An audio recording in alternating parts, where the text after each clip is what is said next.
안녕하세요, 민카롱입니다. 머랭이들, 오늘은 저의 실제 레전드 썰을 풀면서 메이크업을 해볼 건데요. 오늘 이야기가 진짜 길기 때문에 편하게 반무로 할게요.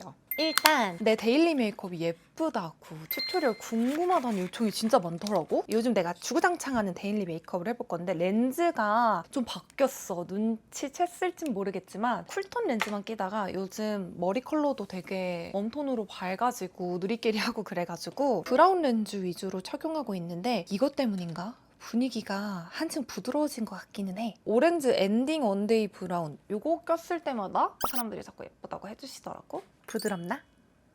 썰을 풀기 전에 결론부터 말하고 시작할게. 나는 살면서 2명의 사람을 감옥에 보내봤어. 내가 살면서 정말 이상한 일들이 많았거든? 학창시절에 진짜 이상한 일들이 많았어. 어느 정도로 많았냐면 신이 나를 미워하나? 세상이 나를 버렸나? 싶을 정도로 이상한 일들이 엄청 많았어. 근데 우리 머랭이들한테는 얘기를 안 했지. 뭐 다 부정적인 얘기들이라 나도 어디 가서 얘기 잘 안 하고 친구들도 모르는 내용인데 머랭이들한테 오늘 풀어볼게. 그때는 내가 17살 때였어. 고등학교 1학년 때 등교를 하고 있었는데 그날 지각을 한 거야. 이왕 늦은 거 천천히 가자 이러고 뚜벅뚜벅 천천히 언덕을 올라가고 있었어. 지각했으니까 당연히 학생들도 없겠지. 그냥 등교하는 사람 나 혼자였어. 내가 나왔던 고등학교가 가려면 언덕이 2개가 있었어. 그래서 언덕 하나를 올라가가지고 거의 다 올라갔는데 좌회전하는 유치원 차가 있었어. 잠깐 멈췄다? 근데 어떤 남자가 갑자기 싹 붙어갖고 교복 자켓 안에 손을 쑥 넣어가지고 내 왼쪽 가슴을 이렇게 만지고 도망가는 거야. 이렇게 거의 다 닫아져 있는 상태였는데 훅 넣어가지고 착 만지고 간 거야. 뭐 만질 게 있다고. 와, 그때 진짜 너무 놀래가지고 2초 얼어붙었어. 그리고 나서 이거는 진짜 완벽한 추행이다를 깨닫고 열이 확 받는 거야. 당연히 열받지. 그래서 내가 어떻게 했냐면 진짜 할 수 있는 최대한의 큰 목소리를 내면서 거기 서세요 이러면서 소리를 질렀어. 그랬더니 그 순만티남이 진짜 엄청 당황을 하는 거야. 당연히 당황하겠지. 근데 내가 볼 때는 그 스킬이, 그 속도, 각도, 이 스킬이 내가 볼 때 한두 번 한 놈이 아니었어. 내가 소리치면서 불러 세우니까 엄청 당황하면서 뭐가요? 뭐가요? 막 이래. 그래서 내가 지금 제 가슴 만지고 뛰었잖아요! 이러면서 소리를 진짜 빽빽 질렀다? 진짜 슬금슬금 도망가면서 막 뭐가요? 뭐 왜 이러세요? 이러면서 막 도망가. 그 순만티남도 진짜 너무 용감했던 게 그 작은 언덕 하나만 올라가면은 우리 학교였어. 그리고 학주쌤도 거기 있었어. 그래서 내가 걔 팔목을 잡고 소리를 진짜 고래고래 지르면서 막 도와주세요! 막 선생님! 이러면서 소리를 지르니까 내 목청이 이제 언덕을 넘어서 학주쌤한테 닿았는지 이제 선생님들이 무슨 일이야? 하면서 내려오는 거야. 대부분 학주쌤들이 남자잖아. 근데 나 너무 부끄럽지만 얘기했어. 선생님, 이 남자가 제 가슴을 만지고 도망갔어요. 못 도망가게 잡아주세요 하고 내가 경찰에 신고를 했어. 나 되게 용감하지 않아? 학주쌤도 이게 무슨 상황인가 하면서 막 이거 뭐 이러면서 이러고 있고 생각보다 그 경찰관들이 되게 빨리 오신 거야. 그래서 제가 이렇게 지나가는데 유치원 차가 좌회전하는 거 그 뒤에 숨어가지고 제 가슴을 진짜 정확히 손을 넣어서 이렇게 만지고 도망가는 걸 제가 잡았어요. 이 사람 좀 잡아가세요. 이렇게 얘기를 했어. 일단 그 사람은 경찰차 타고 잡혀가고 나는 그때 경찰 아저씨랑 같이 교무실 가가지고 사건 경위서? 진술서 같은 거를 썼다? 그래서 경찰 아저씨 한 분이 나한테 진짜 조심스럽게 몇 시쯤 어디 위치에서 어떤 일이 있었는지 써줄 수 있겠니? 이러면서. 그래서 나도 근데 뭐 그게 부끄럽지 않았어. 왜냐면 내가 피해자니까 내가 잘못한 게 아니잖아. 내 가슴을 만지고 튄 그놈이 잘못한 거지. 뭐 내가 어떤 잘못된 행위를 해서 그런 짓을 당한 게 아니잖아. 나는 너무 당당했고 뭐 한치의 부끄럼도 없었던 것 같아. 혹시 그 지나가던 차에 블랙박스가 있으면 좀 조사해서 봐달라 이런 얘기도 했었거든. 어쨌건 당일에는 그렇게 마무리되고 나는 놀랜 가슴을 진정시키며 수업받고 그랬는데 알고 보니까 그놈이 상습범이었더라고. 학교에 내가 좀 알아보고 다니니까 한두 번 그랬던 놈이 아닌 거야. 피해자들이 진짜 많았는데 다들 그게 너무 순간적이고 놀래고 좀 부끄러운 마음도 있고 그러니까 뭐야? 이러고 넘어갔던 일이 한두 번이 아니었던 거야. 그러다가 나한테 딱 걸려가지고 경찰서 끌려간 거지. 그 이후로 담당 형사님이 배정돼서 나한테 종종 연락을 주셨는데 알고 보니까 그놈이 성범죄 전과가 있었고 출소한 지 얼마 안 됐던 놈이었던 거야. 근데 하필 그놈의 거주지가 우리 학교 바로 밑에 있는 빌라였던 거지. 그래서 뭐 맨날 해 뜰 때까지 술 마시고 아침에 집 들어가면서 등교하는 학생들 가슴 한 번씩 만지고 이러고 다녔던 거지. 진짜 미친 거 아니야? 그 자식은 출소한 지 얼마 안 됐는데 심지어 미성년자를 상대로 그런 범죄를 저질러가지고 가중처벌로 감옥에 갔다고 들었어. 만약에 그 사람이 초범이었다면 명확한 증거도 없고 그래서 솜방망이 처벌로 끝나지 않았을까? 그 사람이 당시에 27, 8 이랬던 걸로 기억하거든? 몇 년 형을 받았는지 뭐 어떻게 됐는지 자세한 건 못 들었는데 그냥 감옥에서 진짜 평생 썩었으면 좋겠다. 두 번째로 감옥에 보낸 썰.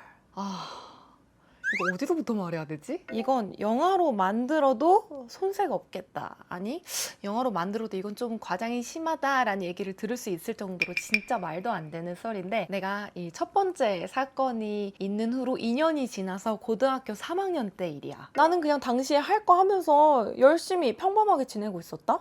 근데 어느 날부터 갑자기 페이스북 메시지, 인스타그램 DM 이런 걸로 각각 다른 사람들이 이 사기꾼년아! 내 돈 내놔 이년아! 이러면서 막 쌍욕들이 오는 거야. 처음 한두 개는 뭐 스팸인가 보다, 이거 이상한 뭐 악성 그런 건가 하면서 넘겼거든? 근데 시간이 지나면서 이런 연락이 계속 쌓이는 거야. 이거 문제가 있다라고 느끼잖아. 그래서 내가 진짜 고민하다가 그 중에 한 명한테 답장을 했어. 이게 무슨 말씀이세요? 왜 이러세요? 라고 물어봤더니 그 사람이 막 화가 나가지고 욕을 하면서 네가 감히 내 돈을 먹고 튀어? 내가 너 때문에 모텔에서 반나절 동안 뭐 기다렸어 이러면서 말도 안 되는 소리를 하는 거야. 그때 충격은 진짜 망치로 머리를 막 엄청 두드려 맞은 듯한 띵한 표현할 수 없는 감정이었어. 그래서 내가 이게 도대체 무슨 소리냐, 알아듣게 설명을 해라, 저 미성년자다 이랬는데 그 사람이 캡처본을 와다다다 보내는 거야. 보니까 무슨 만남 어플?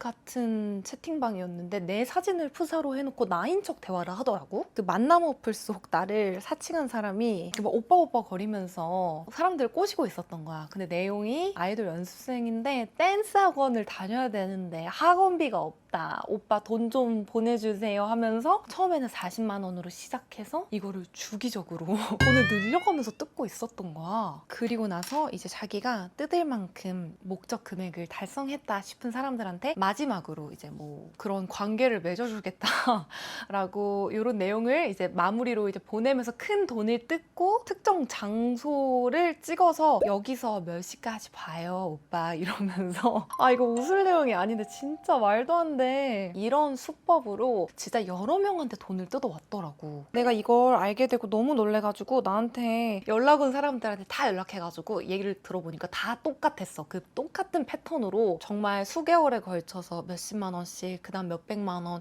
이런 식으로 돈을 뜯은 다음에 마무리 피날레로 그렇게 장소를 잡고 차단을 해버린 거지. 이 사기를 당한 사람들 중에 의사도 있었고 와이프가 있는 사람도 있고 그랬다? 근데 난 이 사기당한 사람도 안 불쌍해. 이 사람들도 더러워. 나 그때 미성년자였어. 피해자라고 하기도 싫지만 어쨌건 그냥 피해자라고 할게. 내가 제일 피해자긴 하지만 돈을 뜯긴 피해자들이 어떻게 진짜 나라고 믿고 그렇게 수개월 동안 막 돈을 갖다 바쳤나 봤더니 내가 진짜 큰 실수를 하나 했더라고. 이거는 머랭이들도 실수하지 않게 잘 들었으면 좋겠어. 어떤 실수를 했냐면 내가 그때 고3이라 그랬잖아. 고3 생일 지나면 신분증 발급받잖아. 지금도 그럴지 모르겠지만 나 때는 딱 신분증 발급받은 애들이 그거를 이제 뒤에 민증 주민번호 가려가지고 인증샷 같은 걸 올리는 게 엄청 유행했었어. 그래서 발급받고 친구들도 다 하니까 나도 유행 따라서 그냥 민증 나온 거 주민번호 뒤에 이렇게 손으로 가리고 찰칵 찍어서 와 드디어 민증 발급 하면서 올렸지. 근데 내 사칭범이 그거를 캡처해가지고 만남 어플 대화에서 상대가 네가 어떻게 얘인 줄 알아, 사칭이면 어떡해 라고 얘기를 할 때 내가 실수로 올렸던 그 민증 사진을 딱 보내면서 오빠 저 맞아요 이랬던 거지. 그러면은 다들 그거에 속아가지고 몇십 몇백 이렇게 보내고 있었던 거야, 돈을. 진짜 나라고 믿고. 수천만 원이더라고. 너무 대단하지 않아? 진짜 내가 이상한 사람이 되고 내가 무슨 만남 어플로 돈 뜯고 다니는 사기꾼으로 낙인 찍히고 오해받을 수가 있잖아. 내가 아닌데. 그래서 내가 이것도 경찰에 신고를 했다? 경찰서에 찾아가서 신고를 했는데 와, 그때 진짜 어이없었어. 그 담당 형사분께서 이거는 아마 뭐 중국에서 보이스피싱범들이 하는 거거나 해외에서 하는 걸 거다. 우리는 이런 거 잡아줄 수가 없어요. 이런 건 못 잡아요. 포기하셔야 돼요. 이러는 거야. 근데 심지어 내가 찾아갔던 그 부서가 사이버 수사팀이었어. 근데 그 담당 형사분이 페이스북이 뭔지, 페이스북 메시지가 뭔지, 인스타 DM이 뭔지 이런 거 진짜 하나도 모르시는 거야. 못 잡겠다는데 어떡해. 뭐 대화도 안 되고. 그래서 그냥 일단 경찰서를 나왔어. 그리고 나서 든 생각이 얘는 내가 잡아야겠다라는 생각이 든 거야. 일단 이건 진짜 내가 아니다라는 걸 많은 분들이 알아야 되니까 내가 당시에 SNS에다가 이제 공지를 했어. 최근 이제 만남 어플에다 저를 사칭해서 돈을 뜯고 있다는 그런 제보를 많이 받고 있는데 저 아닙니다. 속지 마시고 더 이상 피해자가 없길 바란다. 이렇게 글을 올렸어. 그리고 나서 이제 내가 수사를 해야겠다 싶어서 연락하기 싫었지만 피해자라고 말하고 싶지도 않은 그 피해자들한테 이제 연락을 해가지고 입금 보낸 내역이랑 좀 그런 것들을 부탁한다, 보내달라 이렇게 했는데 다는 안 주더라고. 왜냐면 지도 떳떳하지 못하거든. 근데 그 중에서 몇 명이 나한테 입금했던 계좌랑 그 입금 목록들을 보내주셨어. 내역을 받아보니까 한두 번 보낸 게 아니라 진짜 엄청 많았거든? 불법 도박 사이트 계좌로 돈을 받았더라고. 그러니까 자기 이름이 안 적힌 불법 계좌로 계속 받아왔던 거야. 도박 사이트 가상 계좌로 돈을 받은 다음에 그 돈을 이제 불법 도박 사이트에 쌓아놔가지고 그걸로 도박을 한 거지. 불법 도박을 하고 거기서 수익금을 얻으면 자기 실제 계좌로 이렇게 돈을 옮겨버리고 이거를 반복했던 거야. 그러다가 한 번은 좀 급했나 봐.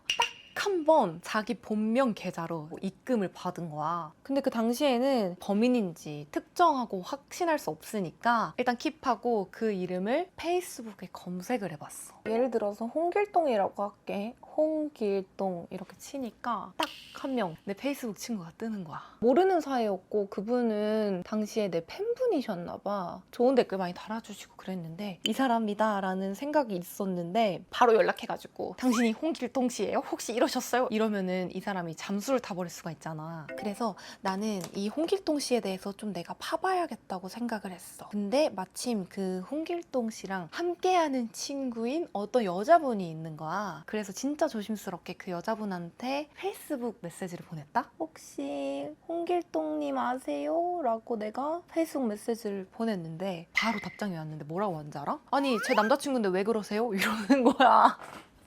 그 여자친구분한테 거짓말을 했어. 홍길동 씨가 제 이름을 사칭해서 이렇게 범죄를 저지르고 다녀가지고 제가 경찰서에 고소를 했어요. 홍길동 씨한테 저한테 직접 연락 주라고 좀 전해주세요 라고 얘기를 했어. 근데 소름 돋게 내 직감이 진짜 딱 맞아서 내가 생각했던 그 홍길동이가 진짜 범인이 맞았던 거지. 그래서 그 홍길동 씨가 나한테 바로 페이스북 메시지가 왔어. 죄송하다고, 안 그러겠다고 연락이 온 거야. 나는 범인을 잡았잖아. 이걸 가지고 이제 경찰서에 다시 가면은 처벌이나 어떠한 그냥 진행이 안 될 것 같은 거야. 그래서 정보를 더 모아야겠다라고 생각을 했어. 이 홍길동에 대한 정보 그리고 피해 사실 같은 것들, 자기가 잘못한 내용들 다 받아야겠다라는 생각이 들었어. 그 당시에 내가 지금 남자친구 양카롱을 만난 지 얼마 안 됐을 시점이었거든. 그래서 양카롱한테 좀 부탁을 했어. 내가 당시에 아이돌 연습생을 하던 시절이었는데 내 소속사 매니저님인 척 좀 하고 길동이랑 통화 좀 해달라라고 부탁을 했거든. 그 다음 내가 홍길동 씨한테 페이스북 메시지를 보냈어. 양카롱 번호를 주면서 내 담당자 번호인데 지금 이거 사건이 엄청 커져서 빨리 전화를 하셔야 된다. 그 홍길동 씨가 자기 번호를 숨기고 싶었는지 공중전화, 콜렉트콜 같은 걸로 양카롱한테 전화를 했더라고. 그래서 양카롱이 그 통화로 내 매니저인 척을 하면서 좀 거짓말을 했어. 지금 이 사건이 경찰에 고소가 접수됐고 요거를 취하하고 싶으면은 다 말씀을 하셔야 된다. 학생이신 것 같은데 일단 다 말을 해봐라 이런 식으로 좀 얘기를 하면서 홍길동 씨의 전화번호, 집 주소, 어떻게 이런 범죄를 저질렀는지 이런 것들을 상세하게 다 물어봤는데 상세하게 다 답을 해주는 거야. 왜냐?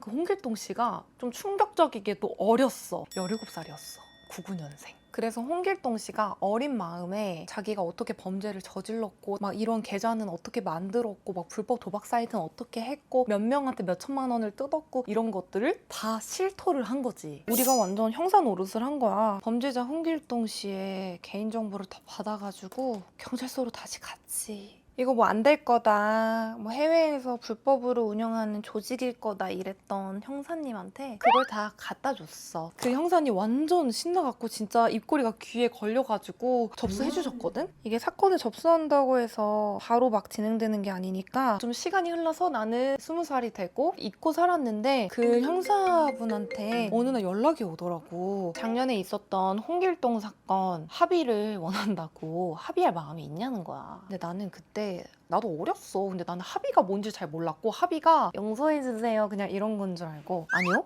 합의할 마음 전혀 없는데요? 라고 했더니 그냥 알겠다 하고 통화가 마무리됐거든? 근데 시간이 조금 지나고 나서 홍길동 씨가 어떻게 지내는지 너무 궁금한 거야. 근데 페이스북 친구라고 했잖아. 그 길동 씨의 페이스북에 친구분들이 이렇게 태그해서 글을 썼는데 길동아 잘 살다 나와라. 시간 금방 간다. 뭐 길동이가 빵에 들어가게 됐어요. 편지는 어디로 보내주세요. 길동아 보고 싶다. 이런 글들이 있어서 저는 그 길동 씨가 감옥에 간 거를 그 페이스북 내용들을 보고 알게 됐어요. 형사분은 어떤 연락도 없으셨거든요. 나이가 어렸으니까 감옥이 아니라 소년원에 가셨겠죠? 길동 씨가 저를 사칭해서 갈취한 피해 금액이 커서 그런 건지 아니면 이후에 다른 범죄 사실들이 더 밝혀져서 소년원에 간 건지 저는 정확히 모르지만 그래도 어린 친구라 감옥에 가는 건 저는 상상을 못 해봤거든요. 근데 소년원에 갔다 그래서 저도 좀 많이 놀라고 그렇긴 했지만 그로부터 2년 뒤쯤 저한테 홍길동 씨가 페이스북 메시지가 온 거예요. 딱 이렇게 한 줄 알았어요. 누나 잘 지내세요?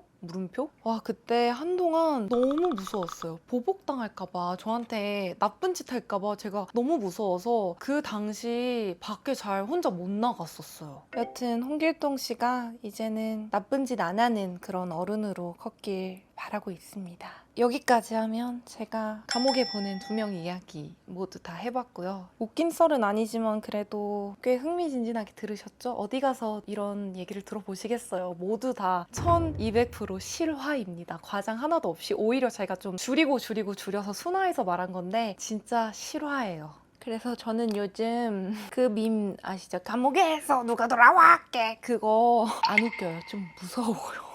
요즘 제 립 조합 예쁘다고 많이 칭찬해 주시고 많이 물어봐 주시는데 나 왜 갑자기 존댓말이야?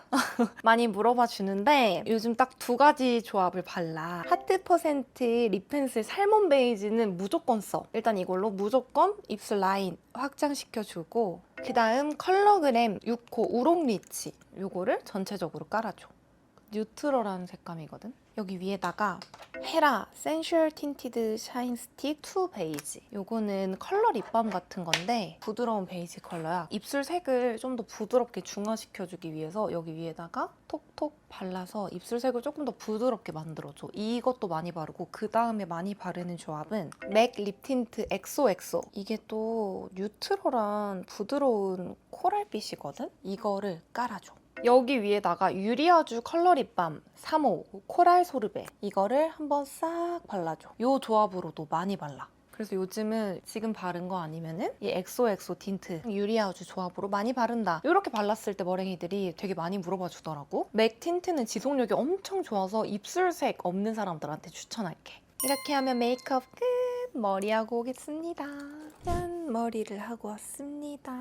요즘 내가 앞머리를 이렇게 몇 가닥 빼고 다니거든? 근데 이게 일부러 자른 게 아니라 예전에 잘라놨던 거야. 계속 숨기고 다니다가 어느 날 이렇게 싹 앞머리 살짝 빼갖고 머랭이들한테 영상으로 소개했는데 너무 예쁘다고 칭찬을 많이 해주셔가지고 가위로 조금씩 잘라서 관리하고 있고 원래는 내가 봉고데기로 머리 컬을 넣고 다니는데 오늘은 판고데기로 물결을 해봤거든? 근데 이 앞머리에는 봉고데기로 이렇게 웨이브 컬이 더 잘 어울리는 것 같아. 내가 요즘 자주 했던 머리는 쇼츠로 올렸으니까 혹시 궁금한 머랭이 있다면 그거 봐주면 좋을 것 같고 오늘 내가 보여준 메이크업이 머랭이들이 맨날 예쁘다 이쁘다고 해주는 그 메이크업 제품 그대로 해서 방법도 그대로 했거든. 좀 웜한 듯 하면서 뉴트럴한 듯 하면서 쿨톤에게도 잘 어울리는 코랄 그런 느낌이라 따라해보면 좋을 것 같다. 오늘 영상도 끝까지 함께 해줘서 너무너무 고맙고 우리는 다음 영상에서 또 만나. 안녕.